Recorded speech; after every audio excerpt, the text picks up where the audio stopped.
5월 20일 오늘 만난 성경 말씀은 창세기 45장 24절에서 26절까지의 말씀입니다.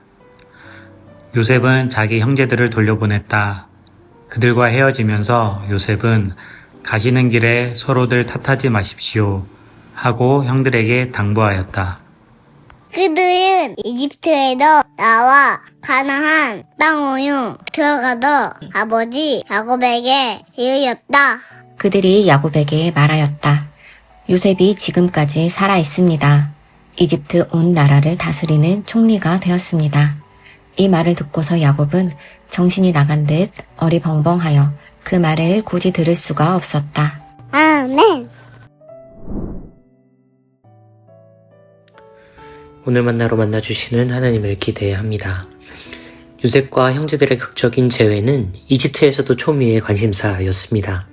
요셉의 통곡이 파라오의 궁예까지 전해질 정도였으니까요. 파라오는 내막을 전해 듣고는 요셉에게 온 가족의 이집트 이민을 제안합니다. 단순히 이주 허락을 넘어 이집트의 가장 비옥한 토지를 줄 터이니 가문과 부족 전체가 고향에 있는 가사는 그대로 두고 이곳으로 아무 조건과 준비 없이 넘어와도 된다는 엄청난 혜택이 따라붙은 이민이었습니다.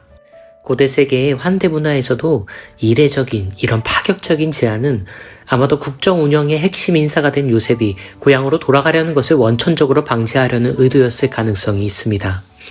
파라오를 통해 당대 최선진국의 최고 우대 조건으로의 이민이 보장되었으니 이후는 일사천리입니다. 문제는 요셉이 이집트를 비울 수 없다는 점이었죠. 마음 같아서는 아버지에게 직접 가고 싶지만 그럴 수 없었기에 요셉은 형제들을 통해 이민 실무를 진행할 수밖에 없었습니다. 파라오의 특별 하사품들을 받고 임시 귀향하는 형들에게 요셉이 마지막 당부를 하는 장면이 오늘 우리가 읽은 말씀입니다. 떠나기 직전 요셉은 말합니다. 가시는 여정 중에 서로를 탓하지 마세요. 이 말은 형제들이 요셉에게 자행한 악의 책임을 서로에게 전가할 것을 상정한 표현으로 읽힙니다. 적지 않은 이들이 그리 불의하곤 했지요. 이런 해석에 의거하면 형들은 요셉을 만나 엄청난 용서와 화해를 누리고도 과거의 과거에 대해 누구의 책임이 더 큰지 시비가 붙을 정도로 한심한 인물들처럼 묘사됩니다. 그러나 히브리 원어를 살펴보면 요셉의 당부는 다른 방향으로도 해석 가능합니다. 이 문장의 핵심 단어는 탓하다로 번역된 라가즈입니다. 라가즈는 흔들리는 어떤 모양과 상태에 주로 사용되는 단어로 물리적으로는 땅이나 사물의 진동과 움직임에 쓰이고 인간의 내면에 적용될 때는 격한 감정에 의한 동요에 쓰입니다. 성서의 용례를 보면 격노하여 몸이 떨릴 때도 사용되고 두려움에 사로잡혀 진정이 되지 않을 때도 사용되는 단어입니다. 오늘 우리가 읽은 세 번역 성서를 포함해 많은 우리말 번역은 첫 번째 용례인 분노에 주로 집중하는 편입니다. 이는 요셉이 시치미를 떼고 형제들을 첩저로 몰아붙이자 르우벤이 후회와 한탄을 내뱉으며 다른 형제들의 과오를 책망한 장면을 적극 참고한 번역으로 보입니다. 이렇게 이해하면 형제들은 요셉과 파라오 앞에서는 본성을 감추고 있지만 결국 돌아서서는 서로를 향해 분노와 흥분을 감추지 못하고 다시 누군가를 희생양 삼는 어리석고 미성숙한 인물들입니다. 그러나 우리는 베냐민을 이집트에 잔류시키려는 요셉의 함정을 좌절시킨 유다의 모습에서 형제들이 같은 실수를 반복하는 이들이 아니라 희생과 성숙에 도달하였음을 요셉과 함께 확인했습니다. 이는 아버지의 생존과 함께 요셉의 용서와 화해를 촉발한 아주 결정적 변곡점입니다. 라가즈를 분노로 인한 흥분으로 번역하면 이처럼 아주 중요하고 분명한 서사의 흐름과 인물들의 변화를 훼손합니다. 그렇다면 요셉이 당부한 라가즈를 하지 말아달라는 당부는 어떤 의미였을까요? 저는 요셉의 당부 속 라가즈를 분노가 아닌 두려움의 감정을 지목한 것으로 풀이하는 것이 훨씬 더 자연스러운 번역이라고 생각합니다.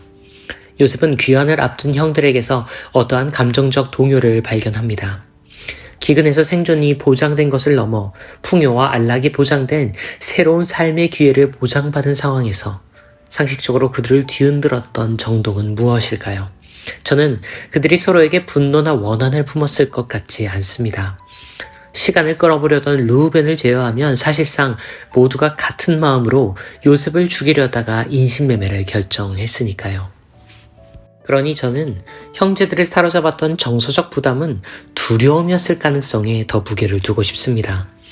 마주칠 일이 다시 없을 줄 알았던 동생 요셉의 복귀, 이집트의 최고의 권력자가 되어버린 그의 위치와 사실상 식량 난민이 되어버린 그들의 처지, 용서를 받았지만 돌이킬 수 없는 일을 자행했던 가해자들의 난망함, 그리고 무엇보다 20년이 넘게 묻어온 요셉에 대한 모든 진실을 아버지 이스라엘에게 이실직고해야만 하는 현실. 이 상황이 그들에게 야기한 것은 분노나 갈등이 아닌 불안과 부담이었으리라고 저는 생각합니다. 그리고 만약 그 안에 분노가 있다면 그건 서로를 향한 책임 경중을 따지는 것이 아닌 각자가 스스로에 대한 강한 한탄과 질책에 더 가까운 것이었겠지요. 요셉은 이런 불안과 부담, 두려움에 사로잡힌 형들을 격려하고 안심하라 당부했던 것 같습니다. 그러면 요셉의 당부는 이런 의미가 됩니다. 가시는 여정이 형님들에게 부담이 되실 것 같습니다. 하지만 부담과 두려움에 사로잡히실 일이 전혀 없음을 제가 보장할게요. 아버지와 함께 무탈이 내려오셔요.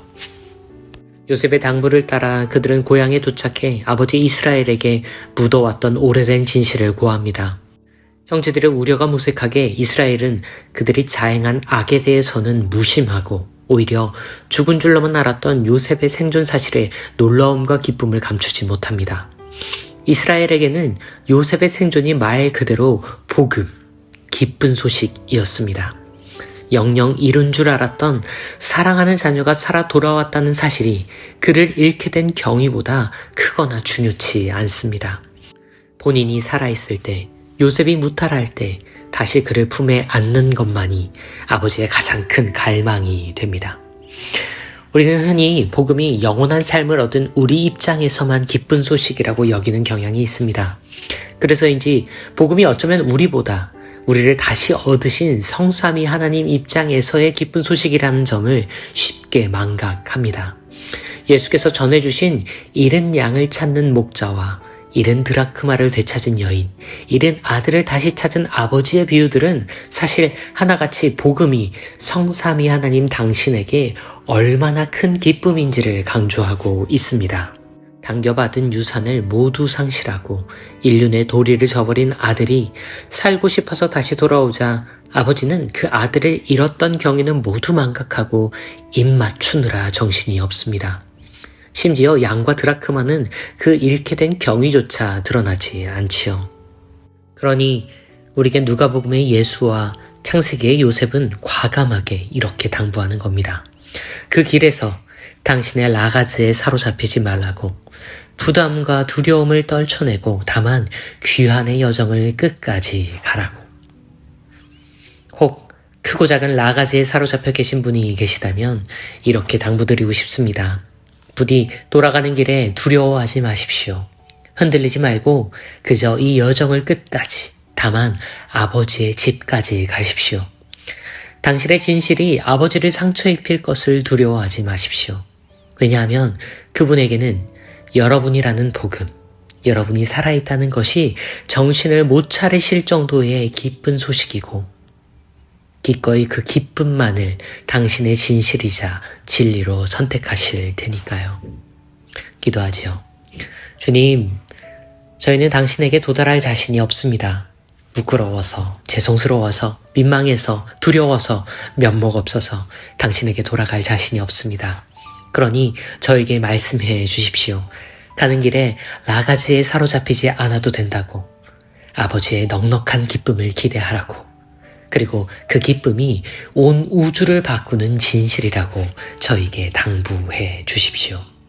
십자가로 그리 당부해 주신 분, 모든 이들의 요셉이 되어주시는 분, 그리스도 예수님 그 이름으로 기도합니다. 아멘.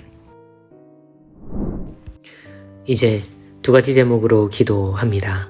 우리 삶에 작동하고 있는 크고 작은 라가즈들을 그분께 올려드리고 그 떨림들에 주시는 당부를 청하며, 그리고 이어서 노프트 광성교회의 모든 소그룹과 모임들이 그 당부를 활성화하는 작은 마중물들이 되기를 소원하며 함께 기도하고 이어서 개인의 기도로 경건을 이어갑니다.